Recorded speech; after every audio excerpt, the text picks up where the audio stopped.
In a small American rural town, David lives with his abusive father William but without his mother, who left them when he was 5. At school, David likes to hang out with his crush Millie, a girl who dreams of traveling around the world. David knows about this dream and one day, he gifts Millie a snow globe with the Eiffel Tower in it. Millie loves it, but the sweet moment is interrupted by Mark, who teases David for being a dork and throws the snow globe in the middle of a frozen lake. David is determined to retrieve it, but when he walks on the ice, it's not thick enough to withstand his weight and it breaks. The frozen water takes the boy and it makes him panic to the point where he suddenly disappears from the lake, only to appear again inside a library. Confused and scared, David decides to ignore what just happened and go home. William immediately begins yelling at David for being late, so David hides in his room, locking the door. Furious, William begins pushing the door and when he's about to burst in, David disappears and shows up at the library again. Finally accepting he has superpowers, David returns home, grabs his savings, and escapes in order to start a new life. First though he stops by Millie's house to leave the snow globe so she knows he's alive and well. Next, David moves to the city, rents a dingy room at a motel, and begins testing his powers. The first few times he ends up crashing against a tree, but eventually he gets the hang out of it by looking at pictures of the places he wants to go to. His first visit is to the Empire State Building, where David has fond memories of his mother Mary. When he feels ready, David visits a bank to get an idea of what it looks like inside, and in the evening he teleports inside the vault to steal all the money. While David celebrates in his little room, the bank discovers the robbery and Roland shows up pretending to be NSA. He has experience with cases like this and knows of the existence of jumpers. In fact, he's sure one of them did this. 8 years later, David is living the best life. He has a luxurious penthouse apartment in New York filled with expensive objects and such good control of his powers that he uses them just to reach the kitchen. His walls are full of pictures of landmarks that allow him to easily teleport anywhere in the world to spend the day, like having a picnic on top of the Sphinx. One evening, he shows up in London and enters a pub. Here he teleports to the bar to pick up a girl. This carelessness is noticed by Griffin, but David can't tell and just leaves with the girl. Meanwhile, a jumper teleports in the middle of a tropical jungle, only to get caught in a net of wires that keep tasing him and stop him from teleporting again. This trap was set up by Roland and his men. They call themselves the Paladins and hunt down jumpers because they think they're an abomination. Roland kills the boy with no hesitation, then he gets a call about their next lead. Moments later, David returns to his apartment and finds Roland there, who has brought all the notes David has left in bank vaults through the years. David tries to kick him out, but Roland responds by hitting him with a special baton that shocks him with 1000 volts of electricity that don't let David teleport further than a few feet inside the apartment. A fight ensues and after lots of struggling, David manages to teleport inside a hidden room in his wall, cutting the baton cable. Roland follows the cable and begins breaking down the wall, but David just grabs a bunch of money and teleports away. Not giving up, Roland looks at the pictures and sends his men to all of David's usual jump sites. He also looks at David's stuff and finds an old picture of Millie. Seconds later, David appears in his old room. William hears a noise from downstairs and rushes to try to meet with his son, saying he feels like he's crazy and that David is welcome anytime. David only assures William that he isn't crazy before disappearing again. The next morning, David considers visiting William for good, but he can't bring himself to talk to him. Instead, he goes to Millie's house, and Millie's mother is so shocked to learn David is alive that she hugs him. She informs David that Millie is working at the local bar and David heads there, only to feel like a coward again as soon as he sees older Millie. David tries to leave without being noticed and bumps into older Mark, who immediately recognizes him and begins asking questions. His outburst is overheard by Millie, who reveals she saw David when he arrived and was waiting for him to say something. This makes Mark jealous and he tries to make a move on Millie, causing David to punch him for it. This triggers a fight that ends up outside, giving David the chance to push Mark through a fence and teleport him away while nobody is watching. They appear inside the bank vault David robbed, and David threatens Mark with worse before he jumps away, leaving Mark in the vault as punishment. Afterward, David returns to the bar and finally has a chat with Millie, who dropped her dreams of traveling because she had to face the reality of having a job. David tells her he works in banking and invites her to come to Rome with him, which Millie obviously accepts. All this is overheard by Griffin, who somehow is in the bar too. Meanwhile, Roland arrives at the police station pretending to be CIA and punches the detective when he isn't believed. Then he interrogates Mark, promising he does believe the crazy story about teleportation. Relieved to have found an ally, Mark tells Roland everything about David and Millie. Roland immediately calls his men to send them to Italy. A few hours later, David and Millie arrive in Rome and check in at a very luxurious hotel. Millie starts getting suspicious of David's real job, but he swears he isn't lying.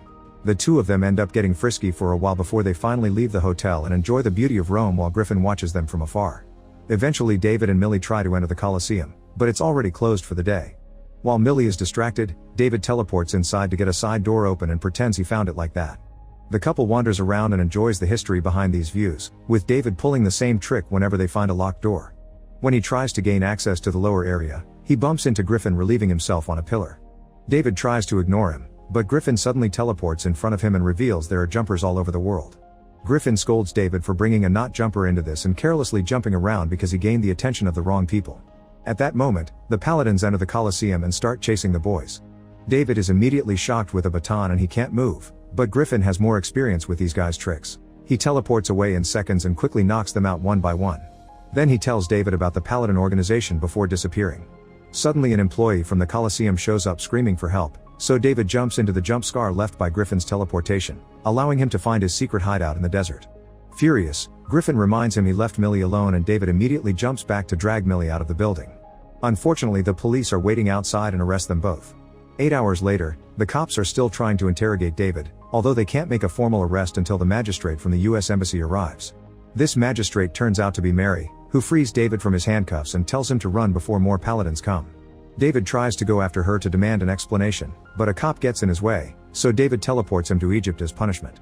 Then David returns to the station and tells Millie the cops let them go just like that. Millie doesn't believe it can be this easy, but David asks her to trust him and takes her to the airport. Not understanding why they're running if things are supposedly fine, Millie demands an explanation. David shows her all the money in his bag but doesn't give her any answers. He only tells her they can't be together anymore. Feeling betrayed, Millie flies back to her hometown alone. Meanwhile, Roland's team calls him to inform him they were defeated, almost as if someone knew they were coming. Then Roland visits William, who pretends he hasn't seen his son in 8 years. William also admits that even if he does see David, he won't tell the police, which Roland doesn't appreciate. Moments later, David shows up at Griffin's hideout and finds out that Griffin hunts down Paladins to kill them. It turns out Paladins have been doing this for centuries, and they're responsible for things like the witch trials and the Inquisition. Griffin points out that if they can't get a jumper, they'll attack their loved ones, making David worried. Millie is safe for now because she's on a long flight, so David teleports to his old home and is devastated to find William dead on the floor. Grief doesn't allow David to think straight and he teleports William to the hospital, but there's nothing the doctors can do to save him. Furious, David goes to the police station and threatens Mark until he admits he was the one that told Roland everything about their hometown, including David's feelings for Millie.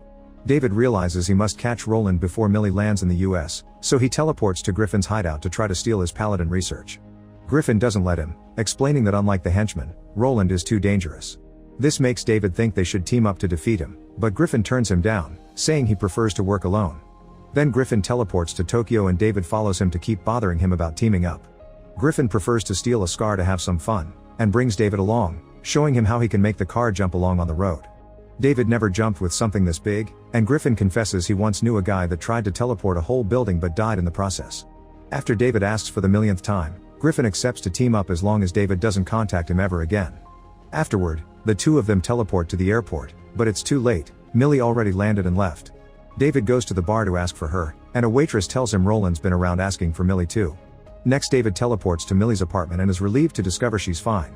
Millie doesn't want to see him, but David can hear the Paladins approaching, so he begins confessing everything, teleporting to grab the snow globe on the shelves to prove it to her. This terrifies Millie and she tries to run away, thus David has no choice but to grab her and take her to Griffin's hideout. This makes Griffin furious because he knows the Paladins have a machine that allows them to open wormholes on the scar left by the jumps. In the meantime, Roland and his men arrive at Millie's apartment and do exactly as Griffin feared. While waiting for the wormhole to open, the boys hide, and David discovers that Griffin's research includes his own mother because Mary is a Paladin too. At that moment, Roland arrives and captures David with his electrical wires. When he's about to kill him, Griffin cuts in with a flamethrower and begins fighting Roland. To counter Roland's use of technology, Griffin teleports to the city to grab a bus and bring it back, making it fall on Roland. Unfortunately, Roland is fine, so Griffin uses the flamethrower again to push him back into the wormhole, then he follows him to continue fighting him at Millie's apartment. Meanwhile, Millie cuts the wires to save David and makes him promise he'll leave her alone after taking her home. David accepts but also confesses she's been his only love since they were kids. The sweet moment is interrupted by Griffin, who comes back with the Paladin's machine, thinking they won't be followed anymore. However, Roland uses the jump scar Griffin left to launch a hook that captures Millie and brings her to the apartment right before the scar closes. David wants to go to save Millie, but Griffin begins preparing a bomb to take it to the apartment and kill all the Paladins once and for all, not caring if Millie also dies in the process. Unwilling to lose Millie, David grabs the bomb and drops it at the Colosseum.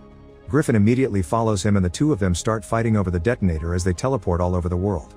Eventually they make it to the top of the Empire State Building, so David throws the detonator away and they have to jump after it. A new series of jumps begin, and Griffin teleports a truck to hit David when they make it to a Chechen battlefield. Ignoring the war around them, Griffin retrieves the detonator, but at that moment David jumps on him and pushes him against a pylon with enough current to keep Griffin trapped for a while. Afterward, David teleports back to Millie's apartment and finds her tied to the wall. As soon as he tries to rescue her, Roland attacks him with a baton and captures him too. Then Roland gets ready to kill him, but Millie apologizes for misjudging everything, and this gives David the support he needs to take his powers to the next level. Suddenly, the whole room disappears from the building and is teleported to the middle of the Huron River. David is feeling dizzy underwater, so Millie swims to him to ground him, helping him teleport again into the old library. After Millie wakes David up with a slap, David notices Roland is still around. He teleports Millie to a safe spot before jumping on Roland to take him to an isolated cave in the middle of the Grand Canyon. Before leaving, David points out that he's a good person because he could have left Roland with the sharks, yet he didn't.